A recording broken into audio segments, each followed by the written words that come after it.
সম্পর্কে সাবধান থাকবেন। ওদের নেতা আব্দুল ওহাব নদী যেমন আমার দিনের নবীকে বলতো বড় ভাই নাউজুবিল্লাহ, আপনারা বলেন নাউজুবিল্লাহ।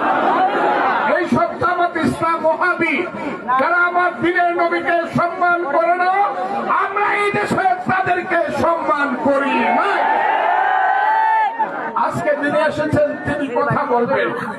ইসলামে যারা শুধু জাহেরি বিশ্বাস করেন, বাতেনি বিশ্বাস যারা করেন না, তারা সবটা জানেন না।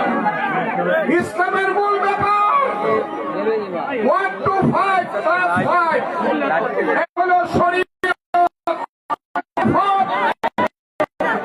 আর এরপরে যে ফানা ফিল্লা বাকি বিল্লা, ফানা ফিল্লা বাকি বিল্লা এর নাম হলো হুকে হকিকত।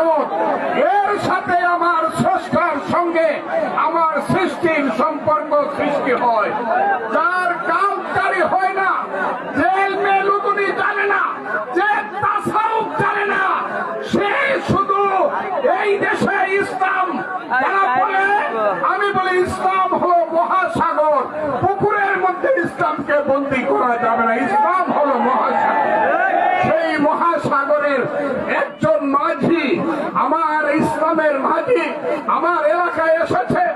আর প্রতি কৃতজ্ঞতা জানিয়ে আমি বলবো, আপনি এসেছেন, আমি ধন্য, আমার এলাকার মানুষ ধন্য, হিন্দু মুসলমান নির্বিশেষে আমরা সবাই ধন্য। কারণ আমরা বিশ্বাস করি, শুনো হে মানুষ ভাই, সবার উপরে মানুষ সত্য বিশ্বাস করি, এবং যার যার ধর্ম দেশে সবাই পালন করবে। মুসলমান তার ধর্ম পালন করবে, হিন্দু বুদ্ধ খ্রিস্টানরা তাদের ধর্ম পালন করবে। ভাই ভাই হিসাবে আমি থাকবো। 1 মিনিট বলছি, আমার জীবনের 2টা কবিতা সবচেয়ে সুন্দর হৃদয়ে। প্রথম কবিতা হলো আমার ধর্মের কবিতা। সেই কবিতা হলো ইয়া নবী সালাম আলাইকা, ইয়া রাসূল সালাম আলাইকা, সালাওয়াতুল্লাহ আলাইকা। এটা হলো আমার জীবনের ধর্মীয় শ্রেষ্ঠ কবিতা। আর আমি যখন রাজনীতিতে যাই, পতাকা তুলি, তখন ওই যে গান আমার সোনার বাংলা আমি তোমায় ভালোবাসি, এইটা হলো রাজনীতিতে আমার শ্রেষ্ঠ